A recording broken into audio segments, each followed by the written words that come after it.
नमः संस्कृताय मित्रों, विद्या वारिधि चैनल में आप सभी का स्वागत है।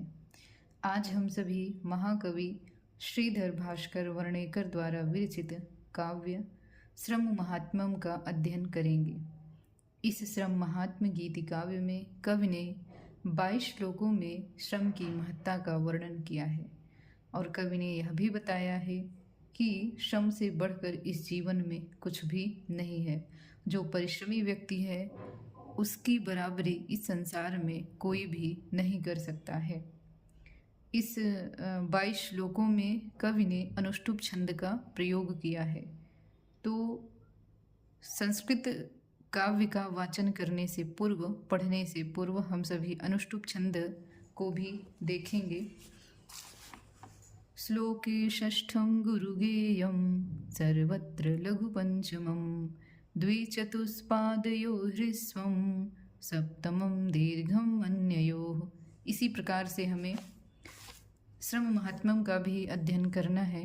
श्लोके षष्ठं गुरुगेयं सर्वत्र लघुपञ्चमं गोधान्य धनदानानि प्रशस्यान्यपि सर्वथा शरीर श्रमदानस्य कलां नार्हन्ति षोडशीम्। अनुष्टुप छंद एक वर्णिक छंद है जहाँ पर 8 वर्णों पर यति होती है, इसीलिए हमें भी 8 वर्णों पर यति दे करके ही इसे पढ़ना है। तो गो धान्य धन दानानि 8 वर्ण यहाँ पर प्रयुक्त हो जाते हैं, 1 2 3 4 5 6 7 और 8। इसी प्रकार से यहाँ पर भी 1 2 3 4 5 6 7 और 8 हो जाते हैं। फिर तीसरे चरण में देखेंगे तो 1 2 3 4 5 6 7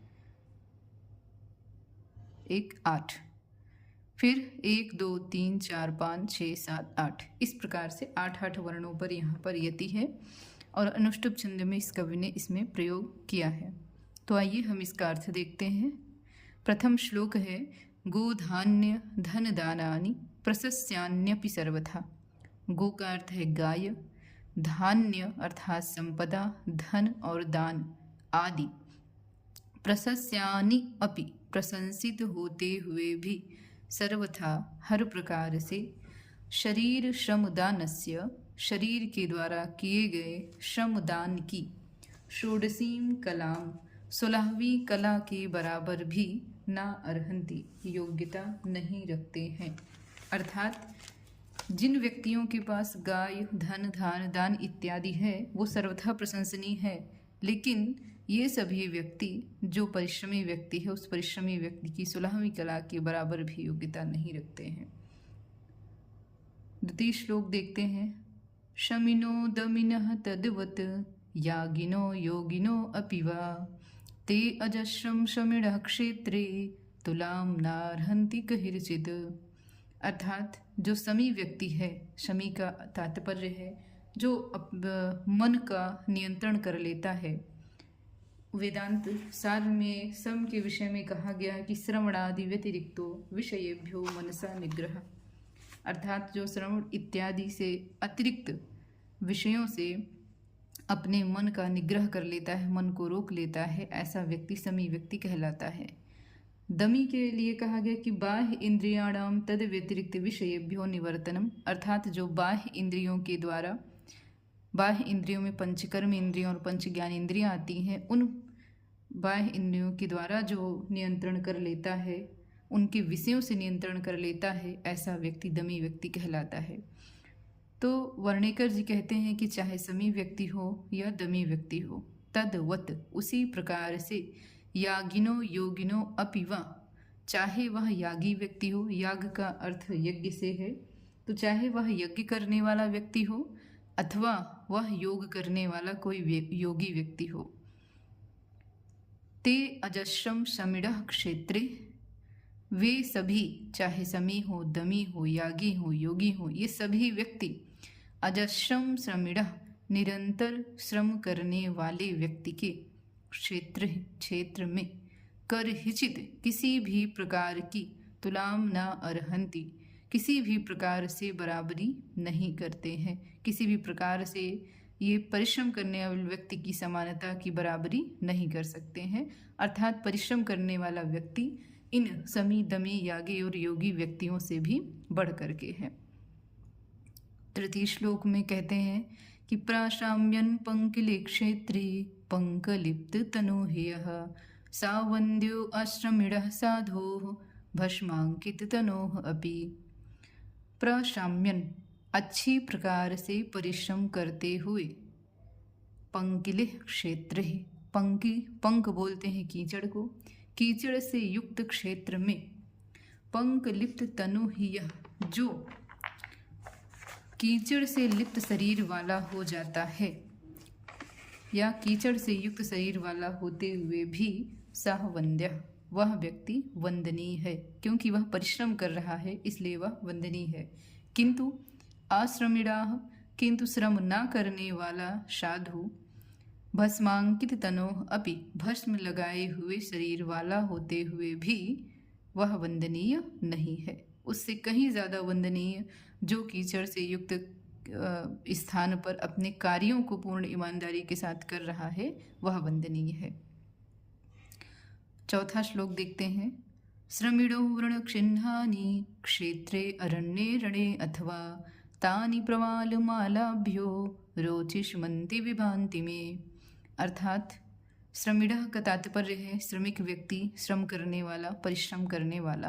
तो कहते हैं परिश्रम करने वाला व्यक्ति का परिश्रम करते हुए जो घाव बन जाते हैं, व्रण का अर्थ होता है घाव, जो घाव के चिन्ह बन जाते हैं, चाहे वह अरण्य क्षेत्र, चाहे वह वन क्षेत्र में, अरण्य क्षेत्र में घाव हो या फिर युद्ध भूमि में लड़ते हुए घाव हो, ऐसे घाव तानि प्रवालमालाभ्यो, ऐसे वे सभी घाव, वे सभी चिन्ह जो अरण्य क्षेत्र में या कहीं भी लगे हुए हों लेकिन वह श्रम के द्वारा लगे हों, ऐसे वे चिन्ह मुझे प्रवाल एक मूंगा होता है लाल रंग का, उस लाल रंग की माला के समान, क्योंकि जो घाव होता है वह भी लाल होता है, तो प्रवाल की माला के समान वह मुझे अत्यंत ही रोचिष्मन्ति विभान्ति, अत्यंत ही मुझे रुचिकर लगते हैं, अत्यंत ही मुझे सुंदर लगते हैं।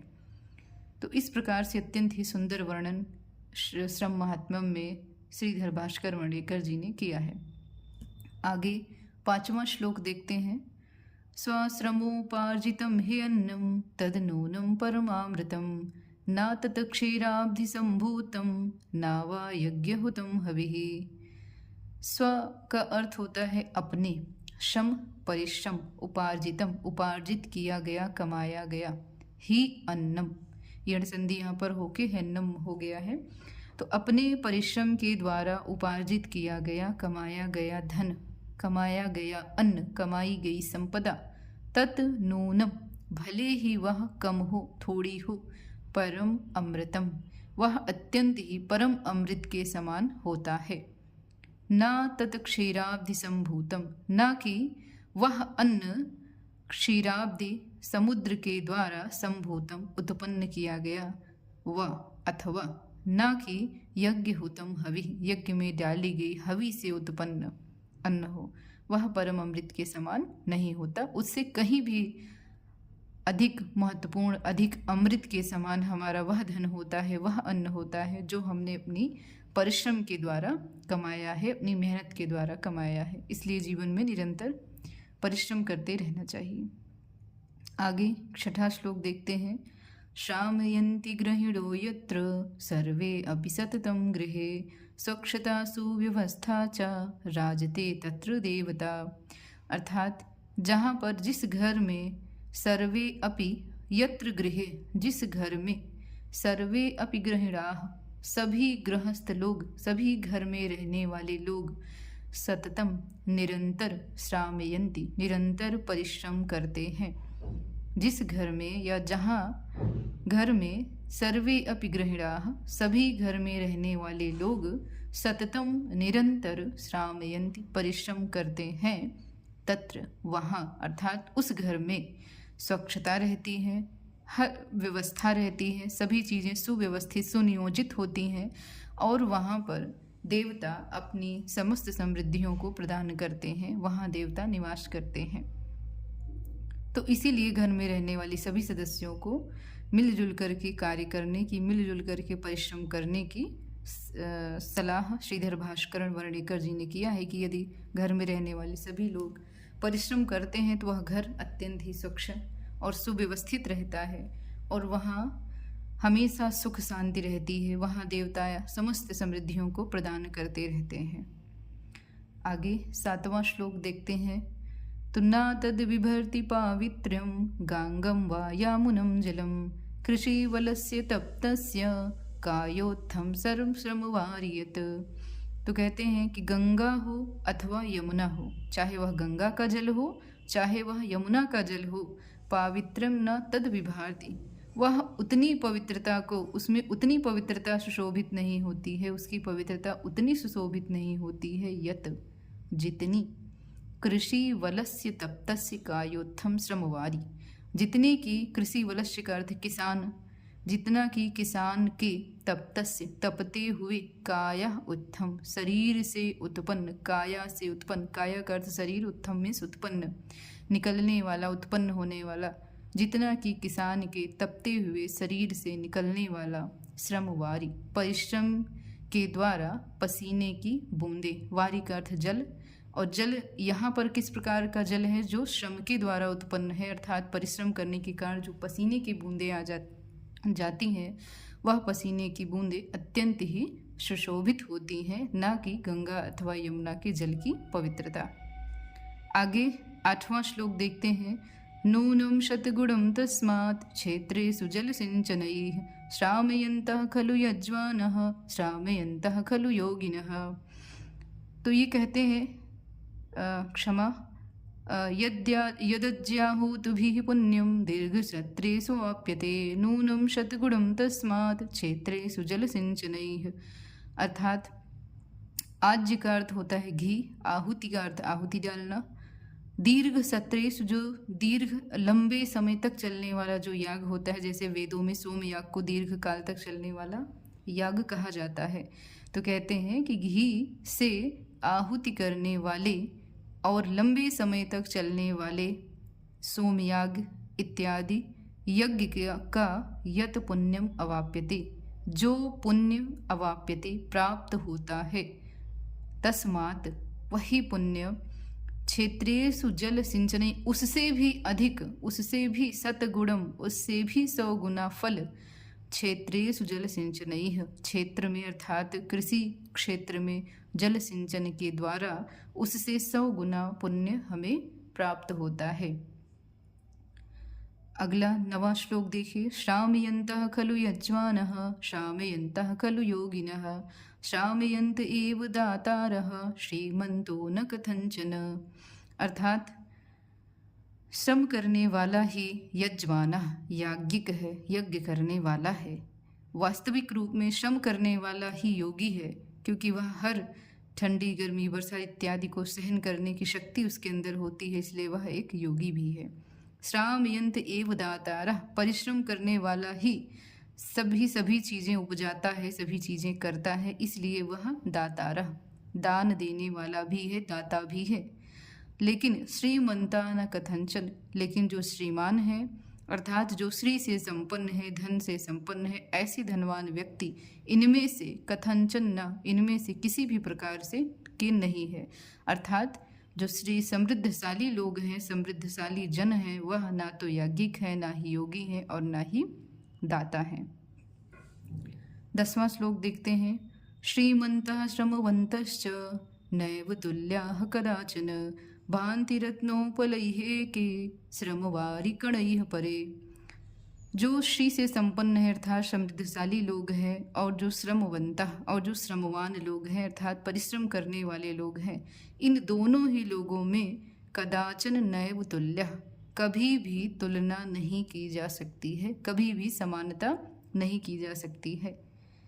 क्योंकि भान्ति रत्नोपलैः एके, क्योंकि जो एक है अर्थात जो पहला है, जो श्री से संपन्न व्यक्ति है, वह रत्न उपलैः, उपलैः का अर्थ मूल्यवान, बहुमूल्य, बहुमूल्य रत्नों के द्वारा भान्ति सुशोभित होता है। किंतु परे, जो परे हैं अर्थात जो दूसरे लोग हैं, अर्थात जो श्रम करने वाले श्रमी लोग, परिश्रमी लोग हैं, वह श्रमवारिकणैः, वह परिश्रम के द्वारा उत्पन्न पसीने की कण के द्वारा, पसीने की बूंदों के द्वारा सुशोभित होते हैं। उनके लिए किसी रत्न की आवश्यकता नहीं होती है। तो इस प्रकार से आज हमने 10 श्लोकों का अध्ययन किया। यदि आप सभी को अच्छा लगा हो तो अगली इसको पूरा कराने के लिए कमेंट करिएगा। धन्यवाद।